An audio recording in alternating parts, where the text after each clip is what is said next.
Riverside Healthcare puts the health and wellness information you need well within reach. Welcome back to the Well Within Reach podcast. I'm your host, Gabby Cinnamon, and today I am very excited to be joined by Dr. Alex Rugino, a neurosurgeon at Riverside, to discuss different types of brain-related traumas. Healthcare can be confusing, but thanks to your My Riverside MyChart, you can easily manage not only your care, but your family's as well. With a single click, your My Riverside MyChart lets you stay well connected to the same information your provider sees. You can view your health history, get test results, request prescription refills, pay your bill, or make an appointment. Manage your care from anywhere, your laptop, phone, or tablet. Learn more and enroll today at riversidemychart.org. Thank you so much for coming on the podcast today, Dr. Rugino. Absolutely. Thank you for having me. So this is your first episode with us. Can you kind of tell our listeners who you are and a little bit about your background? Sure thing. So as you already said, I'm Dr. Alex Rugino, neurosurgeon at Riverside. Honestly, my neurosurgery journey started when I was a physician assistant back in Danville, Pennsylvania. Then I decided I just wanted to be the surgeon. So I went to med school and Lake Erie College of Osteopathic Medicine in Erie, Pennsylvania, and then went through residency in Columbus, Ohio. And it's brought me here to Bourbonnais/Kankakee, Illinois. And I'm happy to be here and starting up my neurosurgery practice here, as well as developing a neurotrauma program. So, well, we're very excited to be talking about this topic with you today. So can you kind of tell us what is, neuro/brain trauma, for those listening who might not know? Sure thing. So neurotrauma refers to pretty much any injury to the nervous system. That includes brain, spinal cord, peripheral nerves, as well as surrounding structures like the skull, the spine. And yeah, it can result from various causes like accidents, falls, sports injuries, things like that. What are some of the most common neurotraumas you see come through the ER at Riverside? I know you just mentioned some of the things that can cause it, but are there specific types of injuries that you see most frequently? Riverside does have the capacity to see and treat just about all the neurological traumas that come through. Most commonly, I'd have to say, I see a lot of spine fractures, whether it be someone with osteoporosis who falls and has a back fracture, or more rare, a healthy, otherwise 20-something-year-old who gets in a car accident. Those are the most common. So on the topic of brain-specific injuries, can you talk about the difference between concussions, TBI, and some of the other common ones that you see?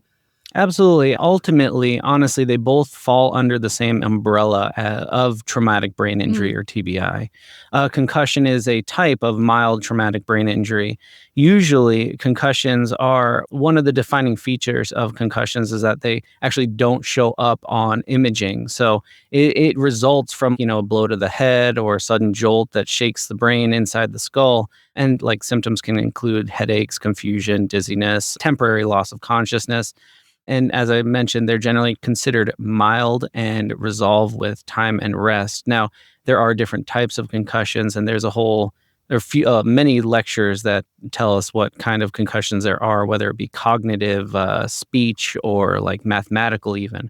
But from a general traumatic brain injury standpoint, that's basically the umbrella term that encompasses the broader range of brain injuries, all the way from mild/concussion to severe traumatic brain injuries, where they're completely unconscious, for instance.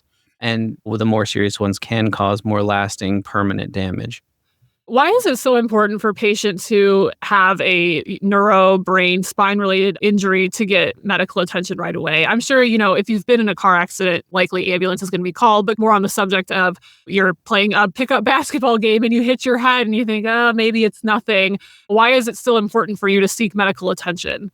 It's very important because one of the main and best treatments for traumatic brain injury is early diagnosis, figuring out what it actually is that's the problem.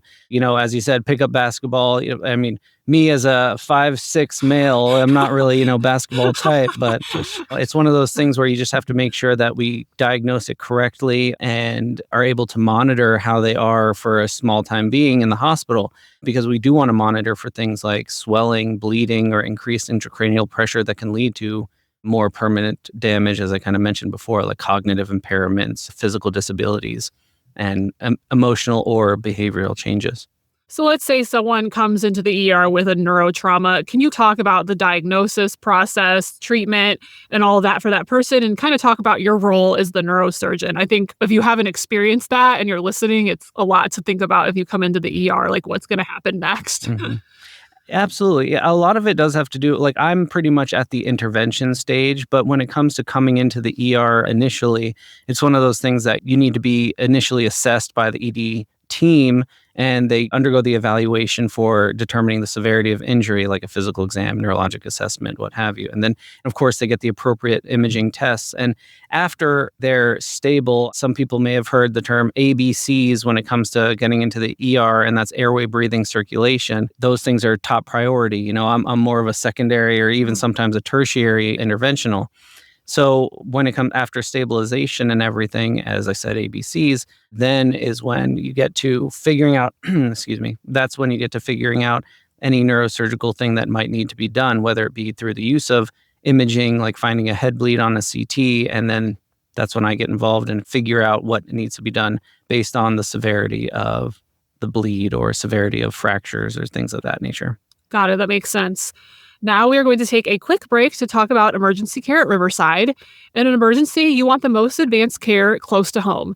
Riverside's emergency room is proud to offer the area's only on-site full continuum of cardiac care, including heart surgery, the area's only on-site full continuum of neurological care, including brain and spine surgery, and the area's only on-site pediatricians from University of Chicago Comer Children's Hospital.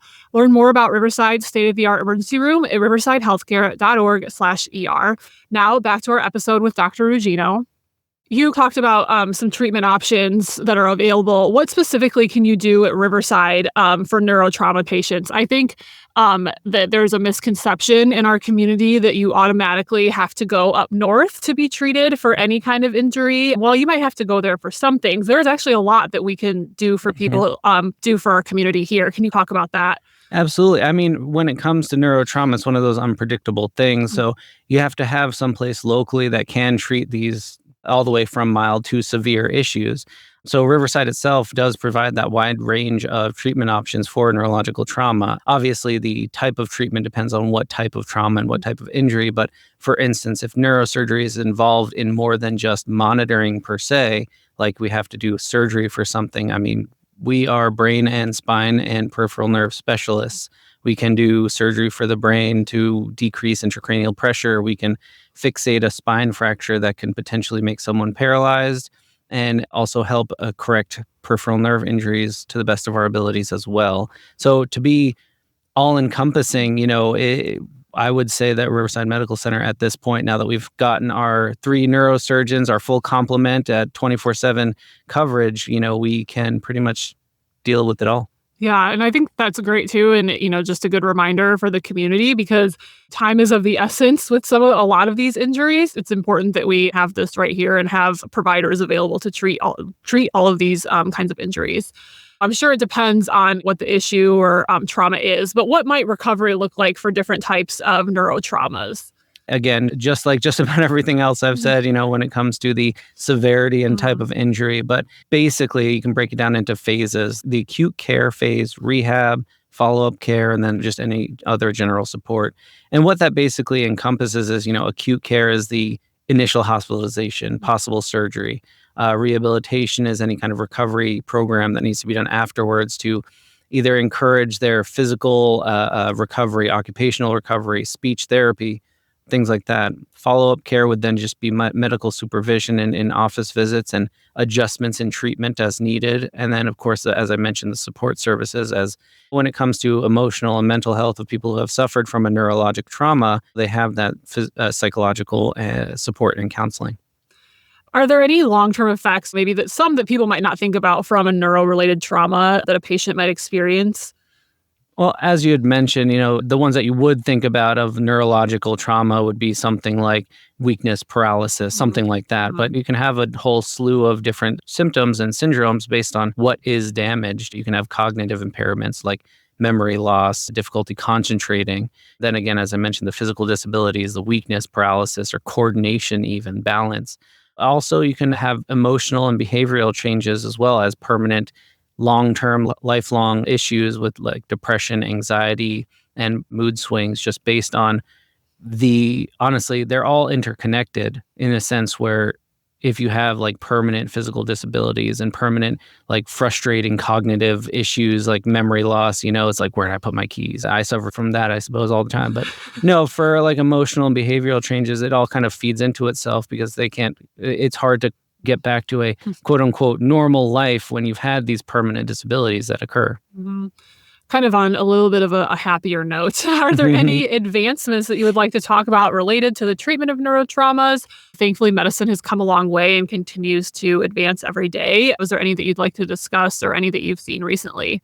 I would say in the general scheme of things, all medicine, not just neurotrauma, not just neurosurgery, is advancing through the use of research, and with technology advancing as quick as it is, it's one of those things where there are many different conferences that we go to learn about the new upcoming techniques that are available to us. And, some things along those lines are like minimally invasive surgery. Well, open surgery has its place. Minimally invasive to not disrupt as much of the surrounding tissue is certainly warranted in a lot of cases. Neuroimaging advances can tell us what parts of the brain are injured and what exactly we need to, or how we can address those issues. And maybe, as I kind of mentioned, you can't really see concussion on imaging. Maybe at some point we'll get to the point where neuroimaging is able to do that. Rehabilitation technology is another one of those, use of robotics to help people from one area to another, to even, I know that there are some tests and things having to do with implanting an electrode in the brain to make use of a otherwise paralyzed arm or leg or something like that. It's coming about. It's not perfected yet, but it's all coming about. I was just in a meeting actually today, and we're talking about brain surgery. And when people think of brain surgery, at least, and I was like, I didn't even realize I thought like this, they automatically think, oh my gosh, they're going to have to open your entire brain. But so much of this stuff is now minimally invasive, which is good, I'm sure. But I think for a lot of people that comes to mind, that's just what's going to have to happen. So yeah, when it comes to trauma, I will say a good majority of it, like for instance, by the way, correct me if I'm being too graphic or something, like if it is something like it's a head bleed, you do need to open up and give that brain space because it will swell. It will get injured if you don't open up a good portion of it at least. People do have big scars. And as I said, there's a place for minimally invasive. There's a place for open surgery as well. Right. Yeah, I know that makes sense. Before we go, is there anything else you would like to add? Coming from a neurosurgery / neurotrauma podcast, it's one of those things I just want to make sure that everyone's staying safe. Some of the most important things are wear your helmet while you're on a motorcycle, wear seatbelts when you're in a car. These are life-saving things that sometimes we just take for granted. Yeah, that's a great reminder to end off on. Thank you so much, Dr. Rugino, for coming on the podcast today. Absolutely. And thank you, listeners, for tuning in to Well Within Reach, brought to you by Riverside Healthcare. To learn more about Dr. Rugino and neurosurgery at Riverside, visit riversidehealthcare.org. Also, make sure to rate and leave a review for our show on Apple, Spotify, or wherever you listen to podcasts.